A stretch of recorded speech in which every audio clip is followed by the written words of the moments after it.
और पश्चिम बंगाल विधानसभा चुनाव की तारीखों के ऐलान के बाद सूबे में राजनीतिक सरगर्मी जरूर बढ़ गई है। मुख्यमंत्री की कुर्सी पर कब्जा करने के लिए बीजेपी और टीएमसी के बीच सियासी घमासान मचा हुआ है। तो इस सियासी घमासान में कांग्रेस और लेफ्ट ने कोलकाता के ऐतिहासिक ब्रिगेड परेड ग्राउंड में शक्ति प्रदर्शन की तैयारी कर ली है। आज दोनों ही पार्टियां अपना शक्ति प्रदर्शन करेंगे। तो इस रैली में फुरफुरा शरीफ के अब्बास पीरजादा सिद्दीकी भी शामिल होने वाले हैं। गौर करने वाली बात यह है कि पीरजादा के इंडियन सेक्युलर फ्रंट का लेफ्ट के साथ गठबंधन हो गया है, तो कांग्रेस के साथ अभी चर्चा जारी है। क्या ये पूरी तस्वीर बन रही है? रिपोर्ट के जरिए आप जरूर देखें। भारत माता की वंदे मातरम। हमारे साथ वाम कांग्रेस जितनी छोटा बड़ा दल है, सबके गठबंधन के लिए बात चल रहे थे। Left democratic secular alternative is the future of Bengal. Bharatiya Janata party की आंधी चल रही। ममता दीदी घबराई हुई भी है और बौखलाई हुई भी। तृणमूल के पास कोई राजनीति नहीं है, राजनीतिक भाषा नहीं है। ये सब गुंडे जो आने वाले चुनाव में प्रभावित कर सकते हैं चुनाव को, यदि इसी प्रकार की गतिविधियां चली तो लोग निर्भीकता से वोट नहीं डालेंगे। चुनाव तारीखों के ऐलान के साथ ही पश्चिम बंगाल की चुनावी फिजा में राजनीतिक शोर बढ़ने लगा है। बंगाल के वोटरों को इन्फ्लुएंस करने के लिए सियासी पार्टियां ताबड़तोड़ प्रदर्शन, मार्च और रैलियां कर रही हैं। बंगाल की कुर्सी के लिए मचे इस सियासी घमासान में कांग्रेस और लेफ्ट भी पीछे नहीं है। कोलकाता के ऐतिहासिक ब्रिगेड परेड ग्राउंड में कांग्रेस और लेफ्ट ने शक्ति प्रदर्शन की तैयारी कर ली है। आज कांग्रेस और लेफ्ट की एक साझा रैली यहां होने वाली है। जानकारी के मुताबिक इस रैली में कांग्रेस और लेफ्ट के बड़े नेता शामिल हो सकते हैं। कांग्रेस और लेफ्ट ने इस रैली में 10 लाख लोगों की भीड़ जुटाने का लक्ष्य रखा है। वाम मोर्चा के नेताओं का कहना है कि कांग्रेस लेफ्ट गठबंधन की यह संयुक्त रैली ऐतिहासिक होगी। इस रैली में फुरफुरा शरीफ और इंडियन सेक्युलर फ्रंट के प्रमुख अब्बास पीरजादा सिद्दीकी भी शामिल होने वाले हैं। गौर करने वाली बात यह है कि पीरजादा सिद्दीकी की नई पार्टी इंडियन सेक्युलर फ्रंट के नाम के साथ वाम दलों का गठबंधन हो चुका है, जबकि कांग्रेस के साथ इसे लेकर चर्चा जारी है।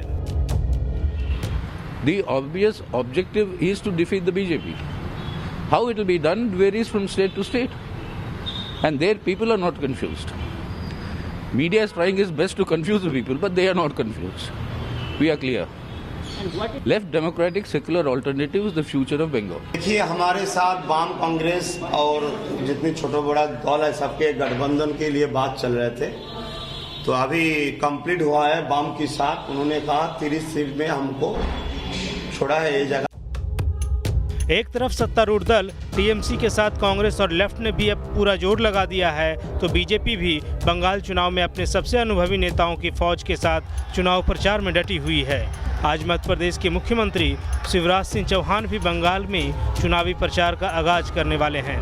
सीएम शिवराज आज हावड़ा साउथ में परिवर्तन रैली करेंगे और इसके अलावा वह 3 और आम सभाओं को भी संबोधित करने वाले हैं। अब तो संघर्ष का चुनाव का बिगुल बच गया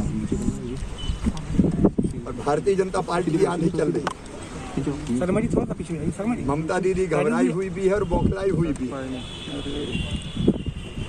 इसलिए परिवर्तन रैलियों पे हमले किए जा रहे हैं। चुनाव प्रचारों के शोर के बीच कहीं दीवारों पर रंग रोगन तो कहीं प्रदर्शन, मार्च की तैयारियां जोर शोर से हो रही है। लेकिन इन सब के बीच बंगाल की सियासत में हिंसा कम होने का नाम नहीं ले रही। एक दल दूसरे दल की रैलियों में तोड़फोड़, लोकल नेताओं से मारपीट बंगाल की सियासत को रक्त रंजित करता है। ये तस्वीरें उसी की तस्दीक करती है। शनिवार देर रात बंगाल चुनाव के लिए बनाई गई बीजेपी के चुनावी रथ में रात के अंधेरे में तोड़फोड़ की गई।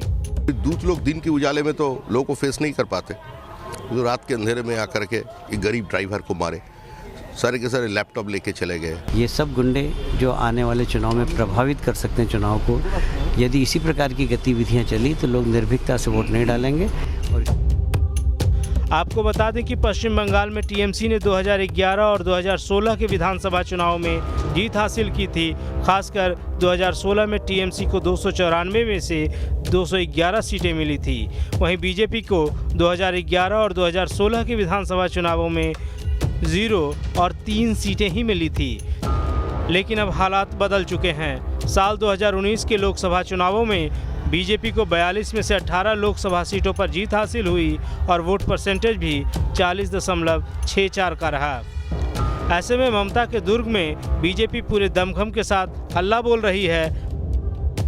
बंगाल का चुनाव बीजेपी के दुर्गा पूजा, सरस्वती पूजा और जय श्री राम के नारे के इर्द गिर्द घूम रहा है।